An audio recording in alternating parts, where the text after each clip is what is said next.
Survei Partai Nasdem melesat efek usung Anies di Pilpres 2024. Dibandingkan dengan sebuah sistem dan values niat baik untuk membangun bangsa dan negara ini.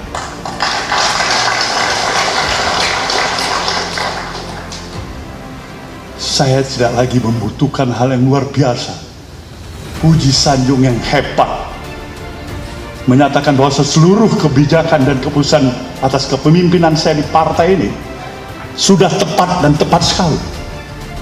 Kalaupun itu terjadi, saya bersyukur. Kalaupun itu dianggap tidak, saya juga bisa memahami itu. Tadi yang keluar, artinya yang di dalam kita nggak tahu, yang di luar itu adalah soal proporsional tertutup. Dan betul diakui, memang ada perbedaan, biasa saja dalam demokrasi ada perbedaan, tetapi untuk ke depan sudah hampir pasti bahwa yang ini tidak ada perbedaan dalam koalisi perubahan. Ya kita tahu kan ketika ada bocoran dari koran Tempo yang itu kemudian membuat geger seluruh jagat politik Indonesia. Karena Tempo dengan begitu beraninya menyampaikan adanya manuver yang mengerikan.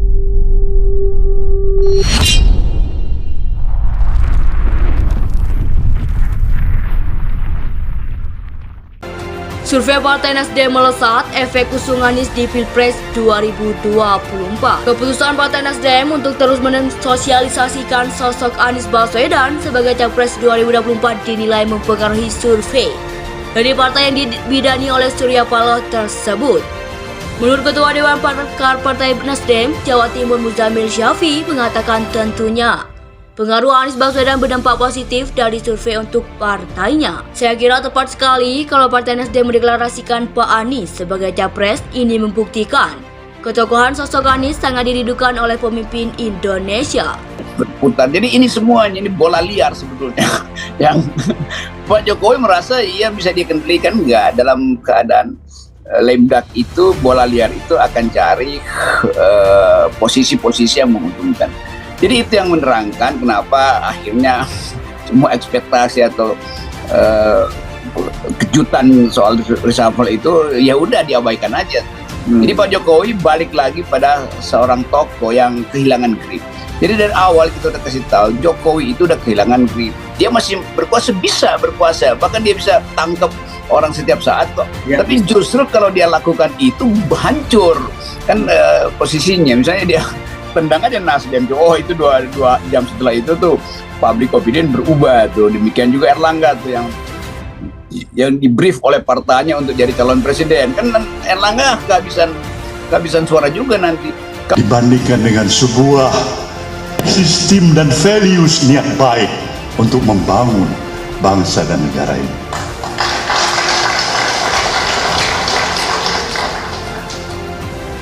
Saya tidak lagi membutuhkan hal yang luar biasa, puji sanjung yang hebat, menyatakan bahwa seluruh kebijakan dan keputusan atas kepemimpinan saya di partai ini sudah tepat dan tepat sekali. Kalaupun itu terjadi, saya bersyukur. Kalaupun itu dianggap tidak, saya juga bisa memahami itu. Tadi yang keluar, artinya yang di dalam kita nggak tahu, yang di luar itu adalah soal proporsional tertutup. Dan betul diakui, memang ada perbedaan, biasa saja dalam demokrasi ada perbedaan, tetapi untuk ke depan sudah hampir pasti bahwa yang ini tidak ada perbedaan dalam koalisi perubahan. Walaupun kita lihat dalam berbagai kesempatan para petinggi Nasdem menyampaikan mereka tidak tahu atau belum bisa menyebutkan, nanti akan disampaikan langsung oleh ketumnya. Ya saya kira masuk akal juga ya, masa mendahului ketum, ini kan resmi gitu yang mau disampaikan oleh mereka. Nah, tapi ya tentu kita mempunyai keyakinan yang sangat pasti Anies Baswedan lah yang akan dicapreskan, mengikuti apa yang disampaikan, apa yang menjadi kehendak rakyat. Barangkali di situ juga termasuk calon mitra koalisinya PKS dan Demokrat untuk segera mencapreskan, untuk juga mengamankan Anies Baswedan.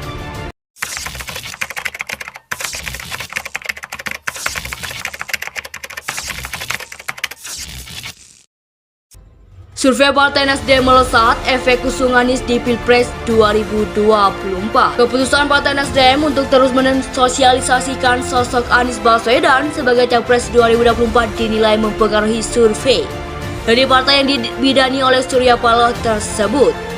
Menurut Ketua Dewan Pakar Partai Nasdem Jawa Timur Muzamil Tadi Syafi'i yang keluar, mengatakan artinya yang di dalam kita nggak tahu, yang di luar pengaruh itu Anies adalah Baswedan soal berdampak positif dari proporsional survei tertutup. untuk Dan betul partainya. diakui, Saya kira tepat memang ada sekali perbedaan. kalau Partai Nasdem mendeklarasikan Pak Anies sebagai capres. Ini membuktikan ketokohan sosok Anies sangat dirindukan oleh pemimpin Indonesia.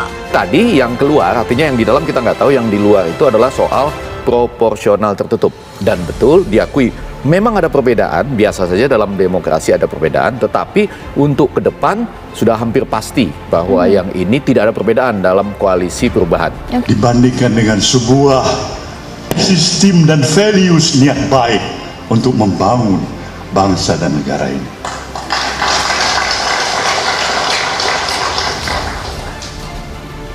Saya tidak lagi membutuhkan hal yang luar biasa, puji sanjung yang hebat, menyatakan bahwa seluruh kebijakan dan keputusan atas kepemimpinan saya di partai ini sudah tepat dan tepat sekali.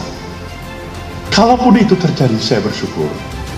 Kalaupun itu dianggap tidak, saya juga bisa memahami itu. Walaupun kita lihat dalam berbagai kesempatan para petinggi Nasdem menyampaikan mereka tidak tahu atau belum bisa menyebutkan, nanti akan disampaikan langsung oleh ketumnya. Ya saya kira masuk akal juga ya, masa mendahului ketum, ini kan resmi gitu yang mau disampaikan oleh mereka.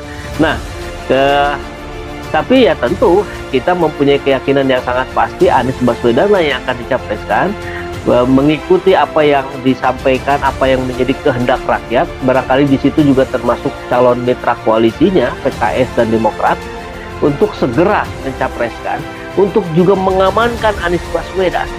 Berputar. Jadi ini semuanya ini bola liar sebetulnya. Yang Pak Jokowi merasa ia bisa dikendalikan enggak dalam keadaan lemdak itu, bola liar itu akan cari posisi-posisi yang menguntungkan. Jadi itu yang menerangkan kenapa akhirnya semua ekspektasi atau kejutan soal reshuffle itu ya udah diabaikan aja. Jadi Pak Jokowi balik lagi pada seorang tokoh yang kehilangan grip.